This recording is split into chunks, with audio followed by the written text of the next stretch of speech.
Well, thank you for everyone who is able to join and all of those who have registered and submitted questions. I'm going to ask Deborah the questions that were submitted, and then if anybody else has any more questions along the way, you can put them in a chat, or we'll give you guys an opportunity to come off mute and you can kind of have that conversation with Deborah and all of us. So thank you again for joining. My name is Megan Corgens. I am the executive director of Our Place. We are a community here to serve individuals just like you guys, who are caring for somebody with disabilities, find and access resources every step of the way. So whether it's fantastic people like Deborah and the wealth of information she can provide, we also provide anything and everything from IEP resources to finding a barber in your community if you guys need somebody to cut your kids' hair. We're here to help you with anything that you guys need. So go over to joinourplace.com. You can register, tell us what your biggest need is at the moment. Information's automatically going to be pushed to you. Check out all of our awesome content and meet our experts. Deborah is on our expert page, so you can actually go and request a meeting with her to do a one-on-one tax planning session. She does my taxes. She is amazing. So let's go ahead and get started. So I think let's kick it off with just kind of some of our questions actually, and then we can go from there with information and other questions that families might have. The probably biggest question I get from families is a lot of families are having to either pay for a private education for their child, are doing homeschooling to accommodate a learning disability or a disability as a whole, or having to pay extra for some sort of school. So when it comes to your taxes, is that something that is deductible? That is huge. Yes. If your child has to get special education, private education, tutors, things like that, because of some kind of disability, whatever, if it's something that the doctor says your child is not going to be able to function in, the mainstream classroom, that makes it a medical expense. And that's the only reason it becomes deductible on your tax return. And so now I did do a little bit of research because somebody had asked about homeschooling, and it does not appear that the actual cost of homeschooling, the extra cost of your house. But I think if you were paying there are some resources out there for people to, I know I'm pretty smart, but I'm not sure I would have been a great teacher for my kids, without some, curriculum a little bit. I don't know, I might have not taught them right things. So I think paying for those kind of resources would be in lieu of a private school. But just like I've got extra cost at my house because we're here all day and things like that, I don't think will pass muster as far as a deduction goes, and certainly not your time. Ever could you deduct? Right. Hey, I'm not working because I'm homeschooling my child. That's not going to be deductible. But from a medical perspective, the cost, because there's a lot of good schools right around where I am. I know a lot of my clients have had their kids at, I can't think of, Swift School. There's several of them in the area. Then it changes the whole nature of medical for you, because then all the stuff that probably, this is a big expense. I've seen it on many client tax returns. That's going to get you over that hump for medical. Medical is a weird category of deduction. Like if I have $1 of charitable and I'm able to itemize, I get $1 of charitable, right? Medical, for whatever reason, and it's always been this way, is a category that has to exceed a certain portion of your income. So it has to be more than 7.5% of your income. So let's just do the math. If you're making $100,000, you would have the expenses that you have for $7,500. That first $7,500 is not deductible. So you meet the test almost always with these education things, but all those other little things that weren't deductible before, your contacts, your co-pays, they were deductible, but they weren't enough to get you over that limit. So then you want to really be that's a kind of a little extra bonus you should be paying attention to in addition to the education, because those things can really add up. They weren't enough to get you over that limitation, but now glasses, dental, co-pays, all the prescription I mean, all that stuff that you do that wasn't enough before, you want to make sure. And also mileage to get back and forth to your Yeah, that doctor was a big one that I know we talked about before. and to get back and forth to your special needs school also is a deduction, right? So it starts being a little bit of a kind of almost your job to be gathering all that information, right?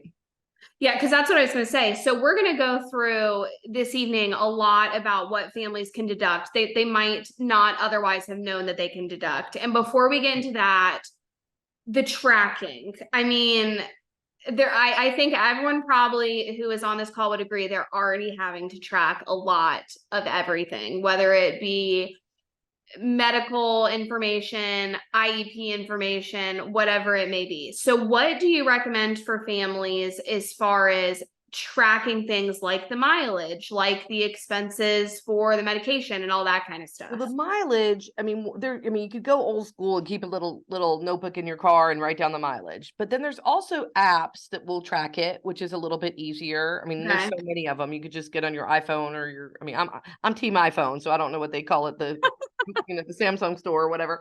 But you can search for mileage apps or keeping a spreadsheet. That's what I did for a long time is I would just kind of record it at the end of the day of what, I'm doing it for business miles, but it's the same thing. You just have to keep up with it. It's really hard to go back and figure it out. But worst case, say for your school, you're like, okay, I go there 5 days a week. It's, 10 miles there, 10 miles back. 10 miles there, 10 miles back. You can extrapolate it a little bit and kind of figure it out, but it's a lot easier to keep up with it. And I can promise you the people that aren't keeping up with it are not deducting as much as they would, because most people err on the side of lower because they're afraid that they're overestimating.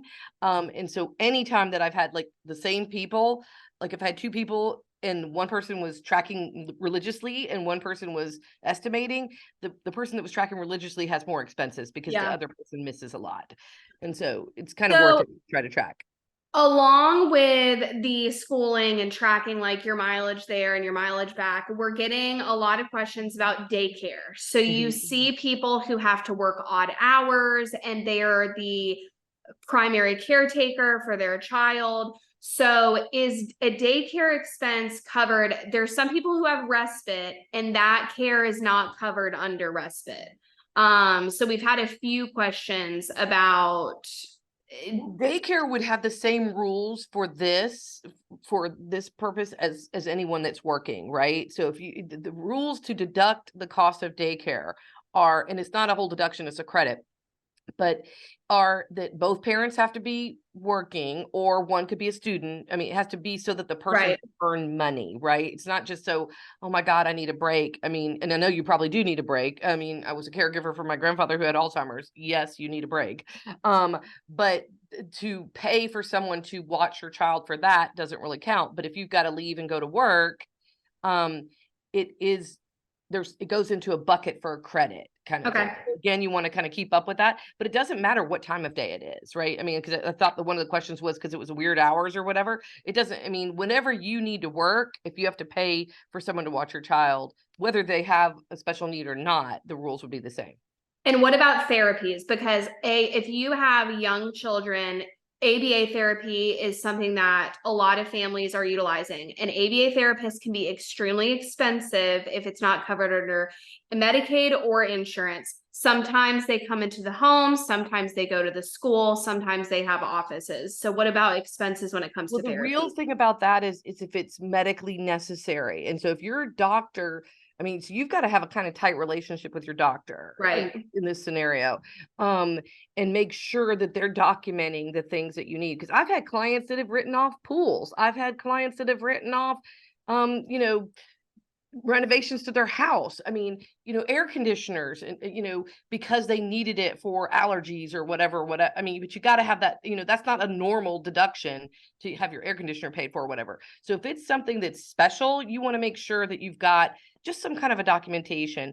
I mean, I wouldn't like scare you into thinking about the whole auditing thing, because I have been doing this for a long time and very few people actually have to prove it, but I just don't want you to be the one person that didn't keep the piece of document and you were the one. I mean, but the thing is, it's not life or death. death either. So say you didn't have the documentation and they disallow it, you're not going to go to IRS jail over writing off, your therapist or whatever. They're just going to say, sorry, that's disallowed, and you're going to pay some tax back or whatever. Right.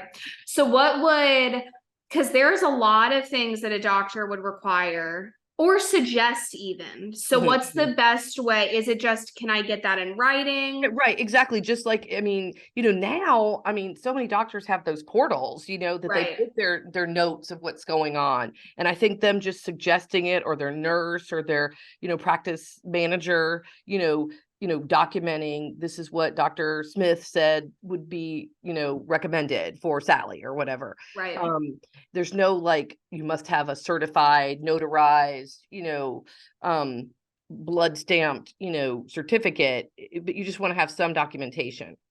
So this is a good question because it's on the same line as therapy. What about therapists for the parents to help with mental sanity? So I'm going to say something about this first because I've actually learned it personally.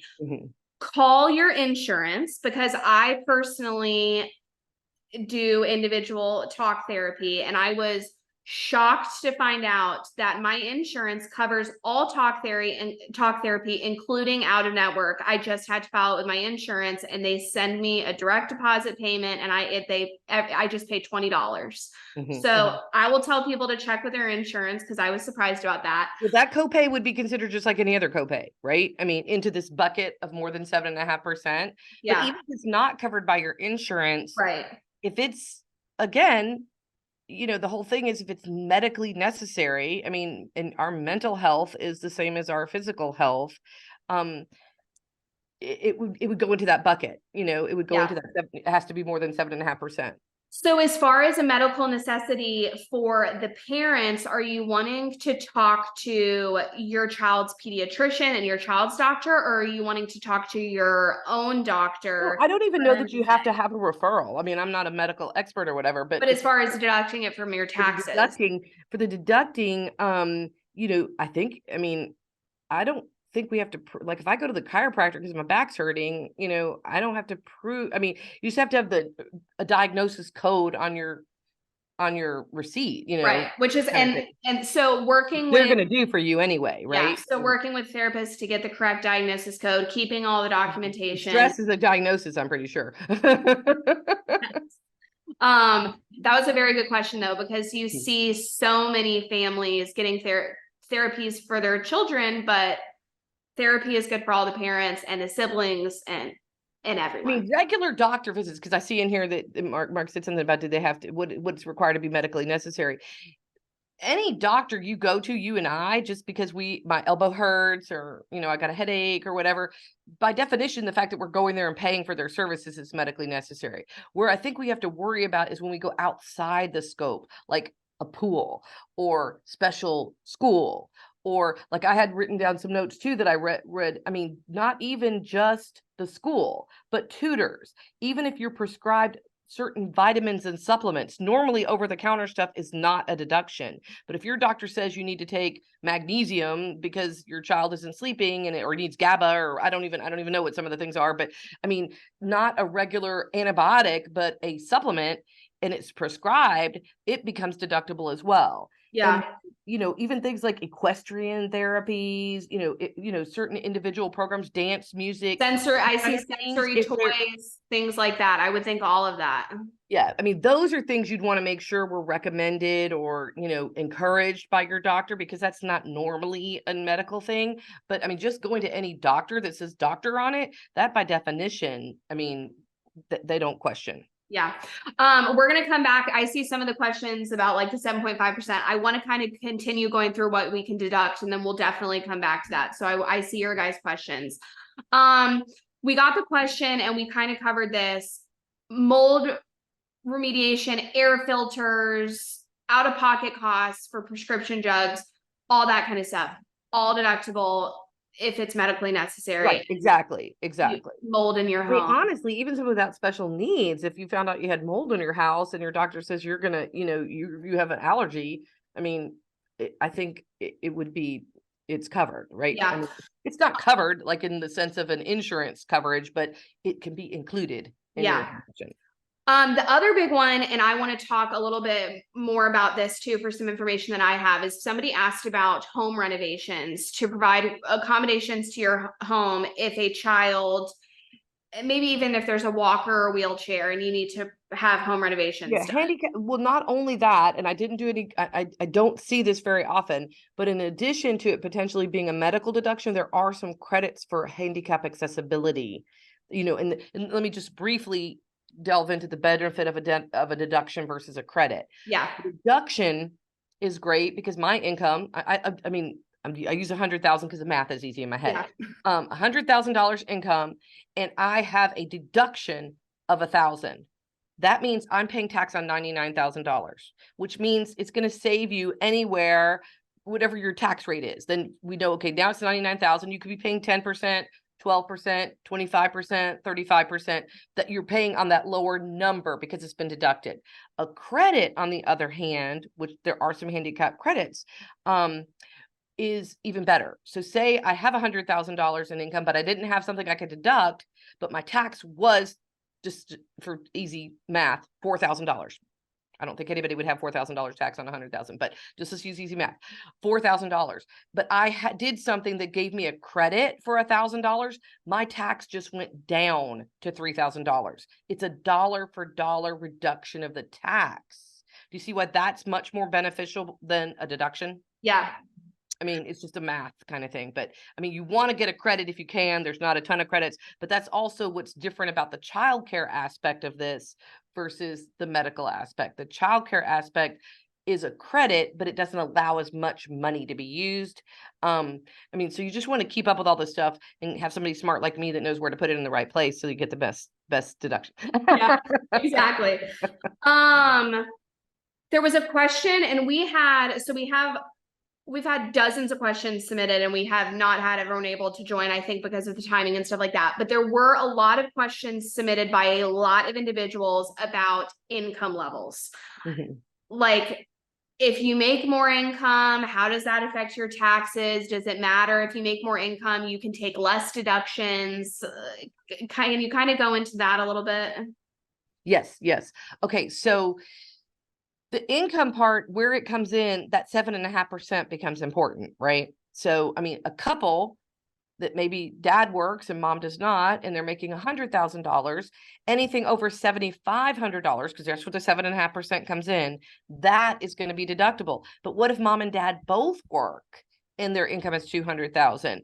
Then they have to get over 7.5% of that, which is 15%. I mean, 15,000, right? So even though couple A is paying the same amount for school and couple B is paying the same amount, they're not going to get to deduct as much because of that income limitation. Does that make sense? Yeah. But it's actually, because it's a math thing, oh my gosh, that you just don't realize how important math is when you're in elementary school. But so the couple that was making 200,000 is in a higher tax bracket. So even though they can't deduct as much of that, it may save them 25 cents per dollar that is deductible versus the person in 100,000 maybe in the 12% bracket, and that even though they have a bigger number that's deductible, they may not get as much savings. Does that make sense? Is it because our tax rates go up? Is it sometimes better? Does it depend on the situation for families to file jointly versus not jointly? It almost always is better to file jointly, Okay. except possibly in this situation. And Okay. why? Because if mom is making 40,000, no, if dad is making $40,000 and mom is making $100,000, because I'm a liberated kind of chick, you might want to put all the medical that you might want to file separately, and like dad put the medical on his, and mom maybe take the mortgage, interest, property taxes, some charitable, some of the other things, because if one spouse itemizes, the other spouse has to itemize.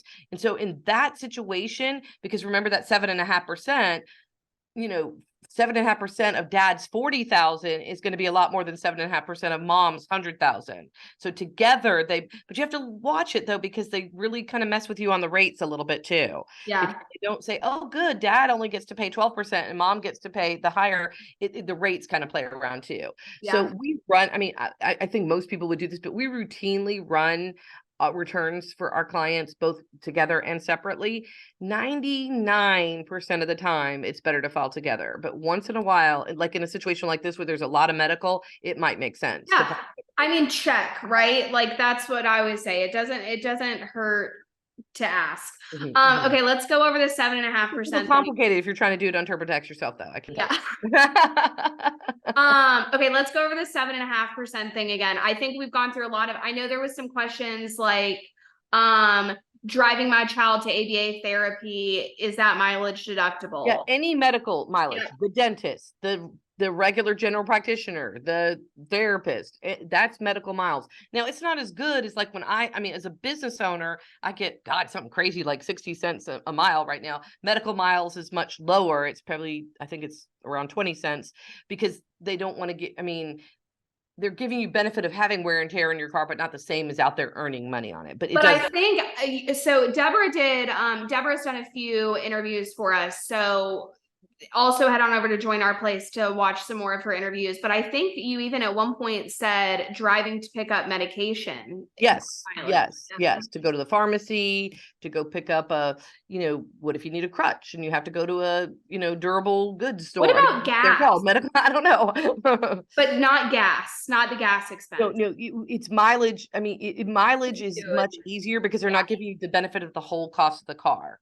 Yeah. Okay. Keep up with the mileage and you get, I don't remember I mean, to me, if you could look up a number, if it's 14, 16, 18, it's around that. Yeah. Okay. All right. So go over the 7.5% thing again. Okay. It always goes right over my head. I'm sure everyone feels that way. Right. Well, the 7.5% thing again is very only specific to medical. Any other deduction, your mortgage, if your mortgage is $8,000, you deduct $8,000. If your property taxes are $5,000, you deduct $5,000. If your charitable is $10,000, you get $10,000. For whatever reason, and this has been in the code for a long time, and it actually went up to 10% for a while, you are limited to the amount only in excess of 7.5% of your income. So again, I'll use my $100,000. My husband's income is $100,000. Only when we're figuring out our taxes, our total medical is $20,000. We can only, so we put the 20,000 on the tax return, but the form says, oops, 7.5% of that is $7,500. So 20,000 minus 7,500 is what gets carried over and added up with your taxes and your mortgage interest and your charitable and your other itemized deductions. Does that make sense? Yeah. It's not taking any of it away. It's just saying only the part in excess of that kind of threshold is deductible. But if you've got any kind of, special needs school, you're way over that. So, it does not give you a benefit for that first 7.5%. Yeah, there's a whole other thing. If you are on here and you're paying for a private education for your child, or you're thinking about paying for a private education for your child, please register an account, because besides tax deductions, there's also the SB 10 with the state of Georgia, where you can get the money that's allocated to you for your public IEP to use towards a private school tuition. And you should be utilizing those funds too. You are entitled to those funds living in the state of Georgia. They have them in all 50 states. It's just called something different. So make sure you're checking that out too. Okay, so we've gone through a lot. I don't want to overwhelm everyone. I think that we've got there was one more question. If I section 179 my car, can I still deduct these miles, or is it double dipping? That's kind of an ethical question. But the thing is, if you totally write off your car, that's still only really taking care of the depreciation part, really. So you still have oil, gas, you still have maintenance that goes along with it, and you're only getting a small portion of it. So I would say no. And because I'm the kind of person that would rather, beg forgiveness and ask permission, because I would be under the assumption that, hey, that may have written off my whole car, but I still have to pay for gas. I still have to maintain it. I still have to insure it. So taking that 14, 16, 18 cents a mile is just covering that, not the write-off of the whole. For those that aren't familiar with the section 179, it's generally only really for income producing, like if you own a business, but you potentially can write off your entire, not your, well, yeah, your whole car if it's heavy enough, if it's over 6,000 pounds. And so that's what the question is asking about. But that again is only the vehicle. That's not the continuous Yeah, you maintenance. gotta pay to upkeep that Kind of thing. like you bought your house, right? But you still have to turn the power on, right? So Yeah. I would say, and I would tell every client, I would tell 100% tell every client that asks that question, let's take the medical mileage. Yeah, okay. We are going to, can you, I share your information with groups I'm involved with, or do you only do taxes for businesses? No, you do individual taxes. I do individuals. We Yes. probably do about half of the returns we do, maybe a little more than half are individuals, and a lot of those are owners of the businesses that we do, but we do a lot of individual returns. You just mostly because people that own businesses have friends and family, and they're like, hey man, I like my person. Yeah, right.